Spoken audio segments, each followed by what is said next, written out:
স্বগৃহ পালেহি সীমা সুৰক্ষা বলৰ জোৱান ধনজিত দাসৰ নশ্বৰ দেহ।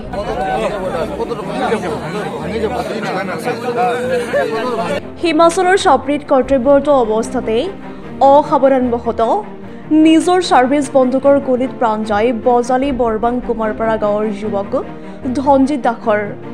সীমা সুৰক্ষা বলৰ বিভাগীয় লোকে ধনজিতৰ নিথৰ দেহ স্বগৃহ পোৱাৰ লগে লগেই উপস্থিত আত্মীয় স্বজন তথা অঞ্চলবাসীৰ কান্দোনৰ ৰোল উঠা পৰিলক্ষিত হ'ল। ধনজিতে মাত্ৰ দুমাহ পূৰ্বে বিবাহৰ বান্ধোনত বান্ধ খাইছিল। জানুৱাৰী মাহত ঘৰলৈ অহাৰ কথা আছিল ধনজিতৰ। 2011 বৰ্ষতে চাকৰিত জইন কৰিছিল ধনজিতে। মাতৃ পত্নীৰ লগতে দুই ভাতৃ আত্মীয় স্বজনক এৰি ধনজিত গুচি গ'ল অজান দেশলৈ।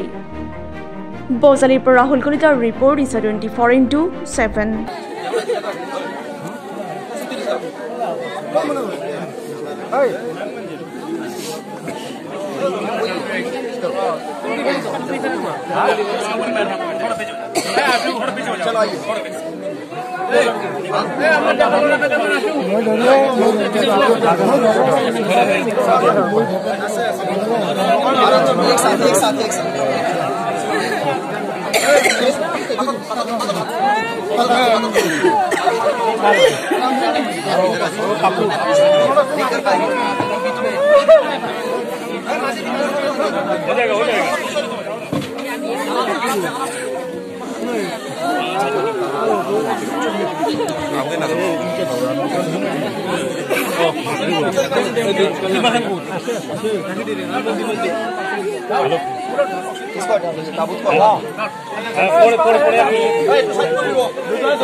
भारत माता की भारत माता की भारत माता की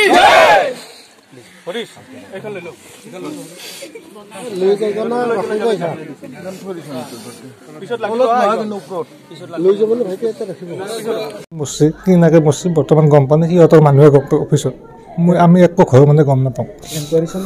ইনকুৱাৰী চলি আছে সিহঁতে কৰিছে। পৰহিৰ কথা নাই।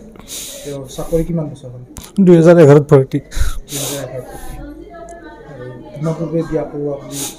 বিয়া কৰিব 3 মাহ হৈছিল মাত্ৰ।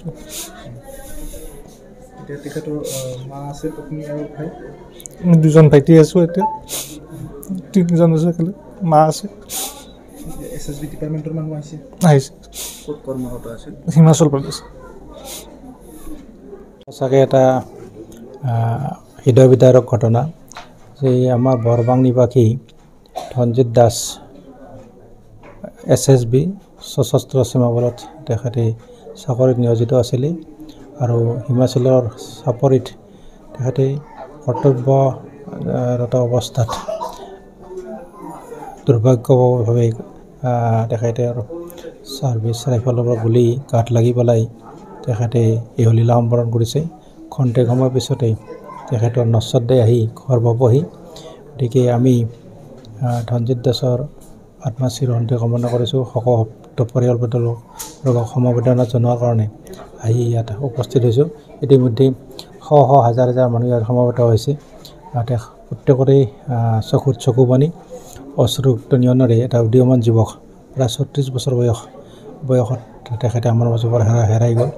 গতিকে আমি শকত মিৰমান হৈ পৰিছোঁ বজালীবাসী ৰাইজ আৰু আমি তেখেতক শেষ শ্ৰদ্ধাজনৰ কাৰণে ইয়াত সমবেত হৈছোঁ। খন্তেক সময়ৰ পিছতে তেখেতক সামৰিক মৰ্যাদাৰে তেখেতক কৃত্য সম্পন্ন কৰিব। গতিকে আমি প্ৰত্যেকেই আমি দুখত মিৰমান হৈছোঁ। আৰু এজন একেবাৰে শান্ত প্ৰকৃতিৰ স্বভাৱৰ ল'ৰা আছিলে। গোটেই সেইখনে আজি দোকান পোহাৰ ইয়াৰ অঞ্চলৰ গোটেই মানুহখিনি ওলাই আহিছে যে ইমান ধুনীয়া ইমান মৰমীয়া ল'ৰাটো আমাৰ মাজৰ পৰা নোহোৱা হ'ল দুৰ্ভাগ্যজনকভাৱে। যি ৰাইফল মানে শত্ৰুপক্ষৰ কাৰণে এই হ'ব লাগে কিন্তু নিজৰ দুৰ্ভাগ্যজনকভাৱে নিজৰ গাতে লাগিল। তেখেতে প্ৰাণ আহুতি দিলে। আমি শকত মিৰমান হৈ পৰিছোঁ আৰু তেখেতৰ আত্মাশ্ৰীৰ শান্তি কামনা কৰিছোঁ।